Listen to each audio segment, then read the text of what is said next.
हर साल दुनिया भर में लाखों लोग गुम हो जाते हैं और इस टेक्नोलॉजी के दौर में भी कोई उनका पता नहीं लगा पाता।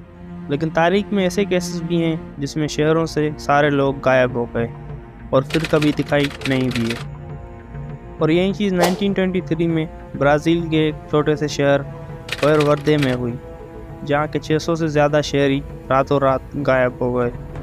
5 फरवरी 1923 में ब्राज़ील के जंगलों में एक गांव के लोग तिजारत के सामान का इंतज़ार कर रहे थे, जो वर्दे के शहर से रोज़ाना आता था। लेकिन उस दिन सामान नहीं आया और गांव वालों को लगा कि शायद वो बोट ख़राब हो गई है जिसमें तिजारत का सामान आता था। तो उन्होंने फैसला किया कि वो खुद सामान अपने गांव लेकर आएंगे।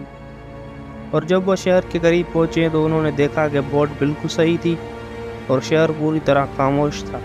वो शहर में दाखिल हुए और देखा कि पूरा शहर वीरान था और कोई भी वहाँ पर मौजूद नहीं था और सारे घरों की खिड़कियाँ और दरवाजे खुले हुए थे और सब कुछ वैसे का वैसा पड़ा हुआ था, जैसे कि सब लोग जल्दी में कहीं चले गए हों। तभी उन गांव वालों ने पास के एक और शहर में पुलिस को इतला दी और कुछ देर बाद पुलिस भी वहां पर पहुंच गई और उन्होंने शहर के हर घर की तलाशी ली, लेकिन उन्हें कोई भी नहीं दिखा। लेकिन जब वो शहर के स्कूल के करीब पहुंचे तो उन्होंने वहां पर एक बंदूक मिली, जिसे पुलिस ने फोरेंसिक जांच में देने के लिए रख लिया। और उसके बाद पुलिस वालों ने स्कूल के अंदर बोर्ड पर लिखा हुआ देखा कि हमारे लिए कोई निजात नहीं। और बाद में उस बंदूक की जांच कराई गई तो पता चला कि उसे हाल ही में इस्तेमाल किया गया था। पुलिस ने हर जगह उन लोगों की तलाश की, लेकिन उनमें से किसी का भी पता नहीं चला और ये आज तक ब्राज़ील की अनसुलझी मिस्ट्रीज़ में से एक है। हालांकि इसके बारे में कई थ्योरीज हैं, लेकिन इसका सही जवाब कोई नहीं दे पाया कि रातों रात 600 से भी ज़्यादा लोग आखिर कहाँ चले गए।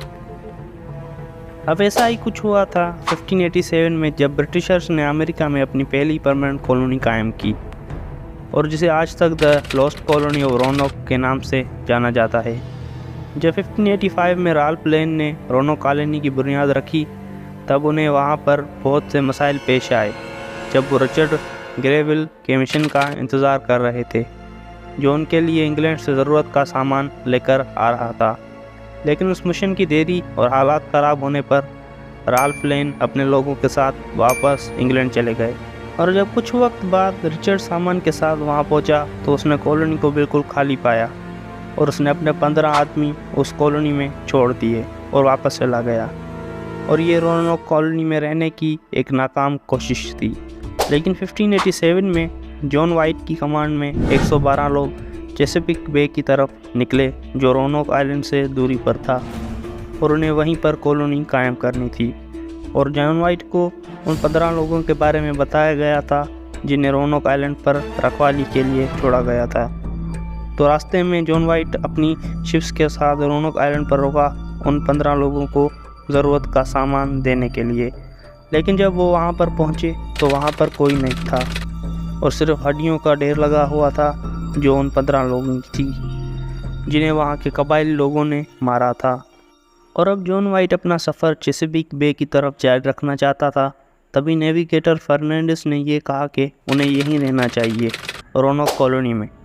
हालांकि वाइट शिप का कैप्टन था, लेकिन फर्नांडिस एक जाना माना सेलर था और वो लोग वाइट से ज़्यादा उसकी बात मानते थे। तो फैसला हुआ कि वो वहीं पर रहेंगे।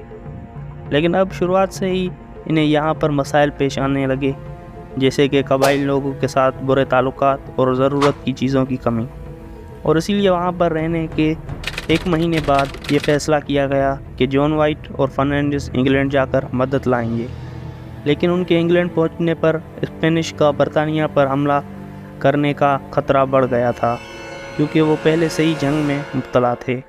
और इसी वजह से रानी के हुक्म से कोई भी शिप इंग्लैंड से बाहर जाने से रोक दी गई और जॉन वाइट इंग्लैंड में फंस चुका था। अब इसी वजह से वो 3 साल वहीं पर था। लेकिन जब 1590 में शिप्स को बाहर जाने की इजाज़त दी गई तो राल्फ लेन की मदद से वो रोनोक आइलैंड की तरफ निकल पड़ा। जब वो आइलैंड के करीब पहुँचे तो उन्हें वहाँ से धुआं निकलता नज़र आ रहा था वहाँ पर पहुँचने पर उन्हें पैरों के निशान नज़र आए, लेकिन वो किसके थे कोई नहीं जानता।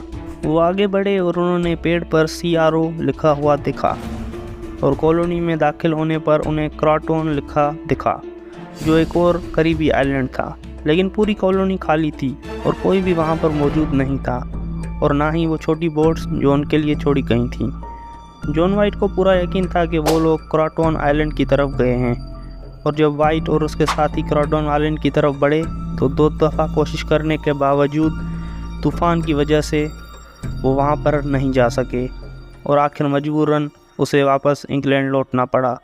पर उस कॉलोनी में रहने वालों का कुछ पता ना चल सका, और आज तक लोगों का मानना है कि उन्हें कबाइली लोगों ने मार दिया होगा, या फिर वो रोनोक आइलैंड को छोड़कर अंदर जंगली इलाकों में रहने लगे होंगे, या आके ही वो क्रॉटोन आइलैंड पर रहने गए होंगे।